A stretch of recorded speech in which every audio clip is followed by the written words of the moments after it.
도시농업기술센터 송용섭 소장님께서 김포농업인의 새로운 마음가짐과 미래 김포 농업 희망찾기라는 주제로 특강을 해주시겠습니다.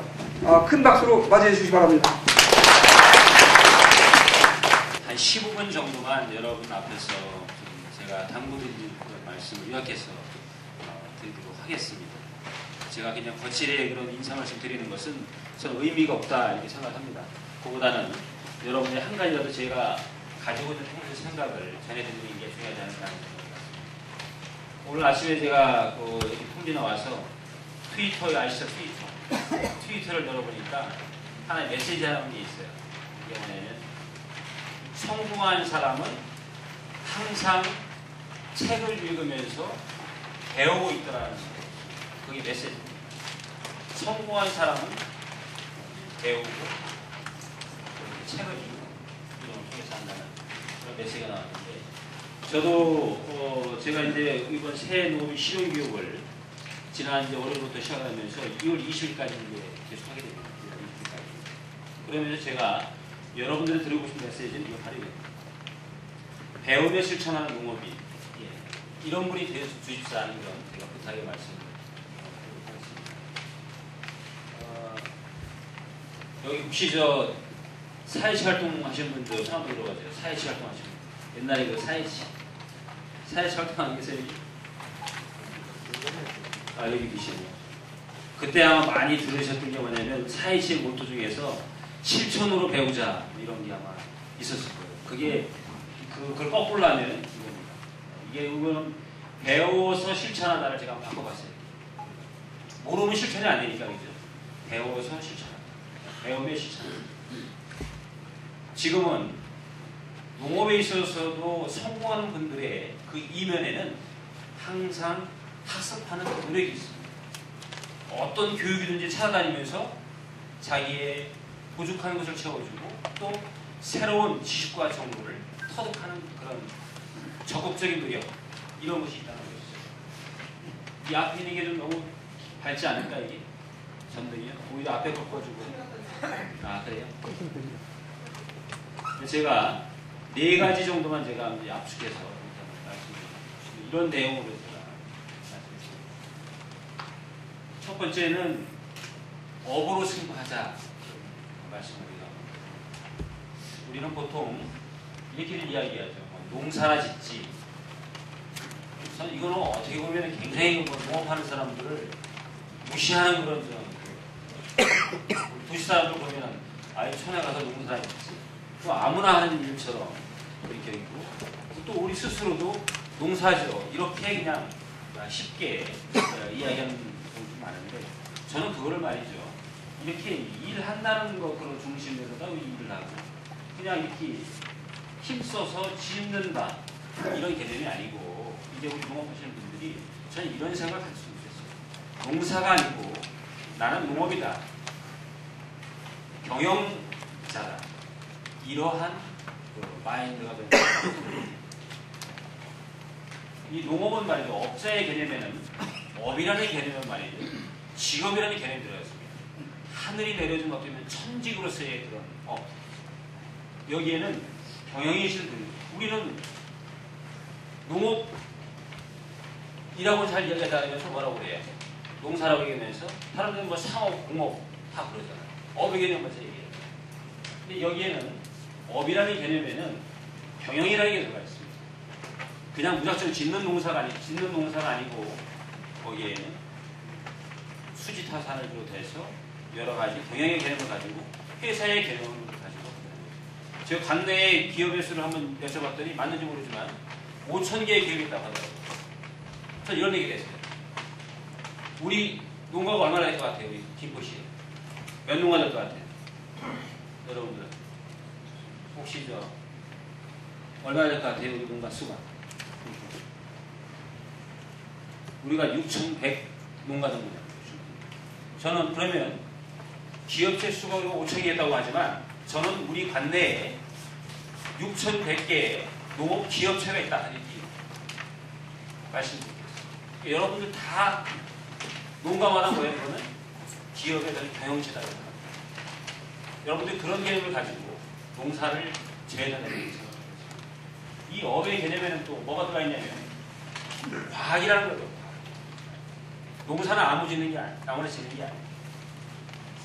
여러분들도 아마 포도 농사 짓다 보면은 새로운 기술들 그런 게 얼마나 많이 개발되고 있습니다. 또 우리가 모르는 그런 기술들이 이 부분에 많이 있어요. 아마 10년 전만 해도 아마 이 포도 비가림 하우스니까 아마 여러분들 제일 늦게 보니까 이 김포가 비가림 하우스를 시작한 것 같더라고요. 제가 20년 전에 충북에 제가 기술원에 있을 때 그때 옥천 영동에는 이미 그때 비가림 그 시설 제대를 시도를 하고 와서 말씀 들으니까 그 최근에 거의 아마 비가림 하우스에 있는데 아직 멀었어요. 아직 그 기술도 우리가 더 많은 것을 많이 배우고 실천하겠다는 겁니다. 이거 과학인데 지금 비가림 하우스 그런 것들도 포도뿐만 아니고 뭐를 해야 돼요? 고추도 안 나요. 고추도 비가림 그 하우스 안 하면은 돈 많이 못 벌어요. 지난해 고춧가루 어땠어요? 굉장히 좋았죠. 근데 제가 지금 소득을 비교해 보니까 노지고추 재배하는 것 같하고 비가림 하우스 재배하는 거 보니까 소득이 7배 차이 나요. 그럼 여러분 어떤 걸 선택해야 되겠어요? 당연히 비가림 하우스 재배로 가야 되는 거고 그 기술을 여러분들이 익게 된다. 1kg에 뭐 고춧가루 5만 원 이상 하고 그러잖아요. 그래서 농업을 이렇게 농사 이걸 한번 밑에 한번 농업회사 그런 개념으로 개념이 갖고 있다. 그래서 농업은 뭐 6차 산업 얘기하는데 포도도 마찬가지 생산만 해서는 실은 이게 판매가 그 돈을 벌 수가 없어요. 그러니까 여러분들이 직거래를 통해서 한다거나 또 특히 지금 뭐냐면 트위터라든가 뭐 블로그 아니면 페이스북 이러한 요새 용어로 소셜 네트워크 서비스, SNS 이런 것들을 활용해서 여러분들이 돈 버는 기술도 개발해요. 그게 경영이 됩니다. 옛날 같이 그냥 이렇게 길거리에 놓고 그 지나가는 사람을 대상으로 판매하는 것은 그것은 이미 오래된 그런 판매의 기법입니다. 지금 그게 아니고 트위터만 잘 여러분들 활용하셔도 이예수 씨가 지금 팔로워가 몇 명이에요? 몇 명이라 그래요? 그 사람을 따르는 사람이 몇십 명은 되잖아요. 그 사람이 한번 띄워주게 되면은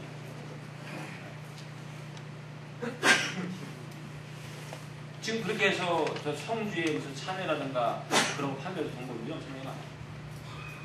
이제 이런 6차 산업에 개념을 가지시고 또 하나 제가 드리고 싶은 말씀은 지금은 농업이 말이죠. 이런 농업을 얘기하면 치유농업이라고 해요. 치유. 여러분 잘 아시고 우리나라가 불명예스럽게 OECD 국가 중에서 1위 하고 있는 게 하나 있어요. 그게 뭘까요? 자살률. 사회가 그렇게 각박해지고 경쟁의 시대로 가고 이런 속에서 우리 청소년뿐만 아니고 우리 어른들도 이런 그 스트레스를 엄청나게 받고 있어요. 근데 그에 대한 대안을 뭐라고 얘기하면 농업이라고 얘기해요. 제가 지난해 여기 저 기포 중학교에서 말이죠. 기포 중학교 학생을 대상으로 1년 동안 농업 체험을 시켰습니다. 나중에 평가를 가졌어요. 교장 선생님이나 또 선생님들 모시고. 그랬더니 놀라운 사실이 하나 벌어진 게 뭐냐면 한 학생이 이 학생을 학교에 오면은 그냥 엎어서 잔대요. 통제불능이에요. 도저히 얘를 어떻게 가리키는 것은 뭐 둘째치고 변화가 아니라 정말 학교에 오면은 그냥 엎어져서 고개 한번 들지 않는 건데 얘가 농업체험 활동을 통해서 말이죠. 얘가 선생님과 이야기를 시작했고 동료들과 어울릴 이건 제 얘기가 아니고 그 선생님의 말씀입니다. 놀랍다는 거예요. 정말 소름이 끼칠 정도로 그 학생이 소감 발표하는데 그런 변화가 일어났더라고요. 그게 어디서 나겠어요? 그 친구가 고구마 재배, 감자 재배, 또 배추 이런 걸 심는 거 그런 노작을 통해서 체험을 통해서 아이가 자기 또래의 친구들과 어울리는 걸 배웠다. 기쁨을 받고 이게 어떻게 보면 하나의 치유고 이런 국민의 스트레스를 치료하는 의사, 이렇게 농업이 좀 발전하고 있다는 거죠. 이거는 말이죠. 조선일보에 나온 그 기사인데, 이게 무슨 곳이에요, 이게? 난 무슨 날이에요? 몰라요.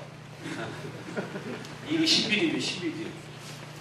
이 신비디움이 중국 사람들한테 가장 인기 있는 곳입니다.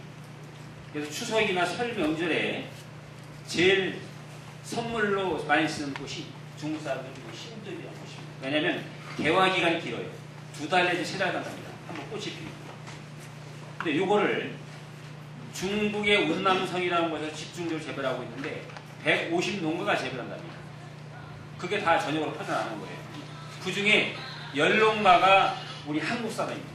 한국 사람이 가서 이 신비디움 재배를 하는데 똑같이 150농가가 신비디움을 재배해도 한국 사람이 재배하는 신비디움의 품질이 가장 좋다. 그 정도로 우리 국민이, 한국 사람들이 기술이 있는 거예요.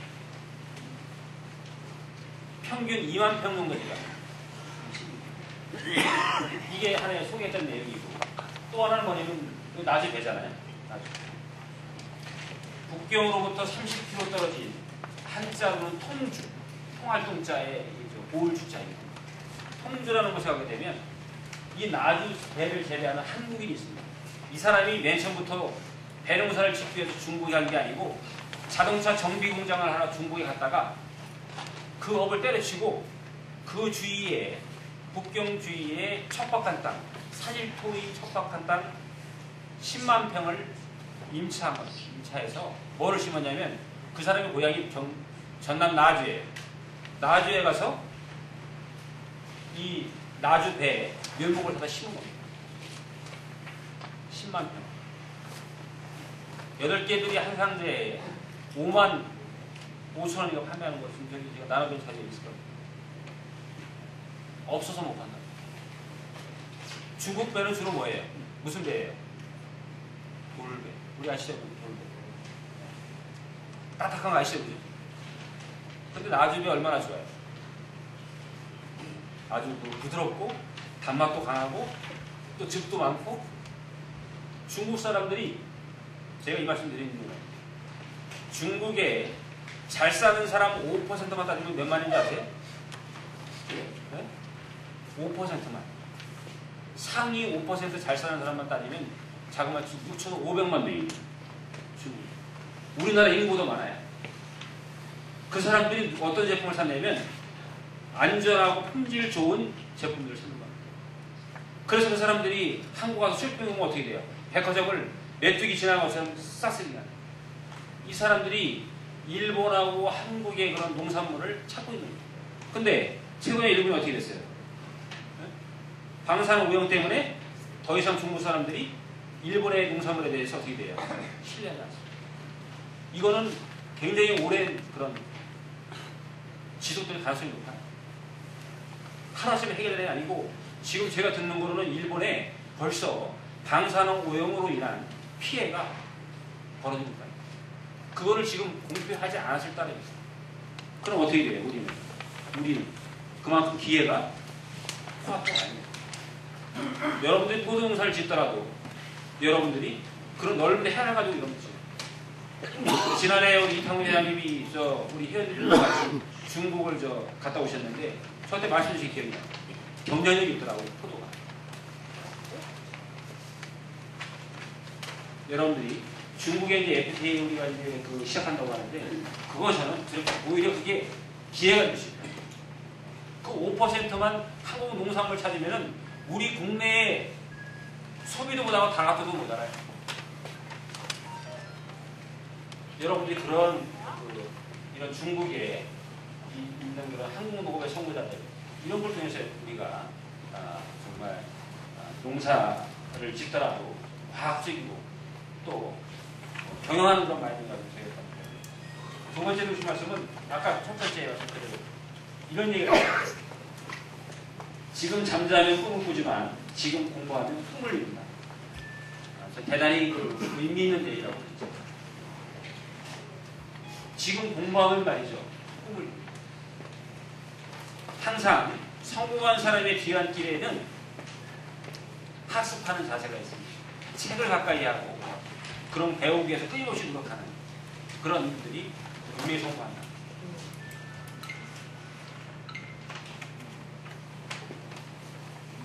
또 하나 드리고 싶은 말씀은 도전하세요.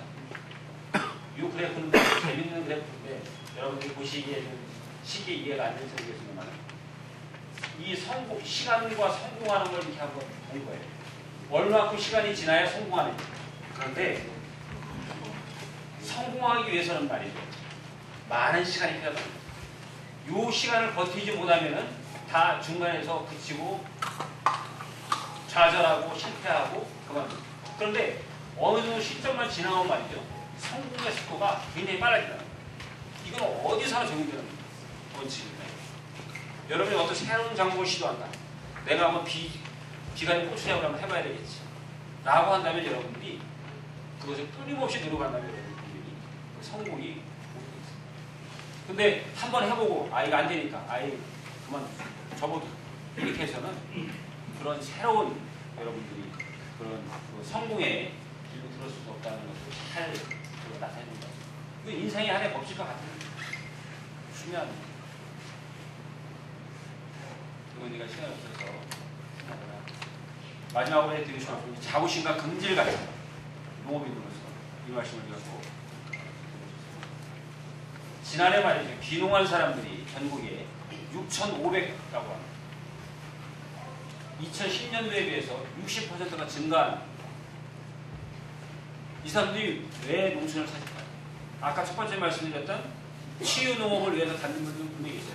그렇지만 대부분은 제2의 인생의 직업으로서 농업을 선택하고 거기서 돈을 벌겠다는 욕심으로 들어간 분들입니다. 여러분 주위에 여기 김포는 땅값이 비싸니까 지금 여러분 주위에서 기농을 보기 온 것이지 경북과 전남, 전북, 경남에는 충북 이런 데는 많은 사람들이 지금 기농을 합니다. 농림업 취업자도 말이죠. 이렇게 늘어. 지난해. 농업에 종사하는 사람들. 수가. 이건 어떤 걸 의미할까요? 뭔가 농업이 희망이 있고 그게 하나의 대안이 될 수 있으니까 그렇게 선택하는 거 아니겠어요? 과연 그럼 우리 김포 사람들은 어떻게 해야 되느냐?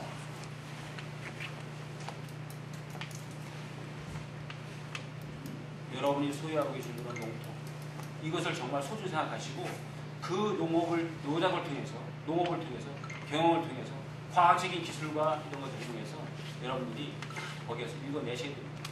남들은 이제 붙잡으려고 하는데 여기 있는 분들은 놓으려고 하는 분들이 계세요. 일을 하지 않고 새로운 시도를 하지 않고 그거는 지금의 흐름을 뭔가 잘못 읽고 있다. 세종대왕께서 한글도 창제했을 뿐만 아니라 이분이 정말 농업에 어떠한 임금님보다 저는 애정을 갖고 있는 이분이 경복궁 후원에다 말이죠. 보리 농사를 짓습니다. 나라의 백성들이 굶주림에 시달리니까 어떻게 하면 우리 백성들을 배불리 먹을 수 있을까 해서 직접 왕이 경복궁 후원에다가 보리를 파종해라. 직접 파종하고 임금께서 똥찌개에다가 인분을 져다가 뿌려줍니다. 이게 세종 실록에 나와 있습니다. 그때 재밌는 건 말이죠. 이때 보리농사를 지면서 김포에 보리농사를 잘 짓는 농부 한 분을 모셔다가 임금이 배웠답니다. 그 기록이 나와요. 놀라운데. 그래서 만든 게 가장 과학적으로 농사 짓는 법을 다 골 원님으로부터 다 받았어요. 세종대왕이 직접 가져와라. 각 지역의 농사 짓는 법을 다 가져와라. 그걸 책으로 역도로 만든 거예요. 그게 농사직설입니다. 최초에 어떻게 보면 농업에 관한 과학적인 책을 만들어낸 게 이분입니다. 가장 먼저 과학적으로 농사 짓는 법을 실천하시고 보급한 분이 이분입니다. 역사 속에 나와 있는. 두 번째는 미국의 링컨 대통령. 농업을 가장 사랑하는 주입니다. 1862년에 농무부를 신설하게 됩니다. 처음 지금 농무부가 뭐냐면 우리의 농식품부란 말이에요. 그걸 이분이 처음 만들었어요. 농무부라. 그러면 이름을 뭐라고 붙였냐면 People's Department라고 하는 부처인데 이거를 정확히 번역하면 말이죠. 국민의 부처입니다. 농식품부라는 의미가 아니고 국민의 부처. 국민의 빈곤을 해결해주고 국민의 식량을 책임지는 그런 부처이기 때문에 어느 부처보다도 다른 내무보고 뭐 그런 보다도 링컨 대통령이 가장 사랑하는 그분이 직접 부처를 만들었어요. 저는 시대가 150년의 세월이 지나고 세종대왕께서 하신 지가 600년의 세월이 지났다 하더라도 저는 이 농업에 관한 그런 진리는 아직까지도 저는 살아있다니. 그게 우리 국민 여러분들의 역할 아니겠어요. 2월 27일 엊그제 한 4일 전 정도에 말이죠. 이게 중앙일보에 나온 겁니다. 대기업에서 이렇게 연봉 5천만 원 받던 서울대학교 출신 학생들이 농가로 왔어요. 농촌. 돈 벌기 위해서. 왜 그랬을까요? 그 내용이 있으니까 한번 여러분들 젊은 사람들이 지금 농업이 희망이라고 생각하고 그 속에서 돈을 벌겠다고 뛰는 겁니다. 우리 그 끈을 놓아서는 안 돼요. 제가 이 지역에 한번 보니까 제가 재밌는 게 하나 있어요. 자기 아들을 농사 짓게 하면서 월급 줄 수 있는 분들 있죠? 있죠? 그냥 일시키는 게 아니고 월급을 줘서 아들. 저는 그게 좋은 저는 하나의 방법이라고 생각합니다. 훌륭합니다. 제가 이거를 한번 컬럼으로 한번 써서 한번 제가 발표할 생각인데 신문에다가 얼마나 이 사람이 세계적으로 돈 제일 잘 버는 사람인데 이 사람이 뭐라고 했는지 알아요? 지난해 부자가 되고 싶으면 농부가 돼. 돈 벌려면 농부가 돼. 지금 이게 어디서 나타나냐? 이게 조선일보 지난해 7월 9일 났던 걸 제가 스카이프한 겁니다. 이거 보십시오. IT 산업 땅 치는 농업. 미 농가 수입이 연 20% 성장한다는 것을 조선일보에서 그대로. 다른 산업들은 1.9% 성장하는데 농업만의 미국 지금 20% 성장합니다. 옛날에 미국도 농촌을 떠나라고 했어요. 돈 벌려면 성공하래. 그게 아니라 지금 미국이 어떻게 돼요? 이제 농촌으로 가야 되는 겁니다. 미국은 농업국가입니다. 그래서 한미일의 FTA 체결하려고 그렇게 가진 노력을 다한 것이죠. 농업국가예요. 공국가 아닙니다. 여러분들 이런 대내외적인 그런 변화를 여러분들이 읽으시면서 여러분이 짓는 그런 포도에 대한 그런 교육들을 오늘 하나하나 여러분들이 아시는 사람도 있을 테고 새로운 것도 있을 겁니다. 그런 것들을 잘 여러분들이 배우고 익혀서 우리 포도의 농사가 풍년 농사가 되는 물론이고 최고의 품질이 우리 김포에서 나와서 우리 김포의 포도 산업이 정말 발전할 수 있는 한 해가 되기를 기원하겠습니다. 고맙습니다.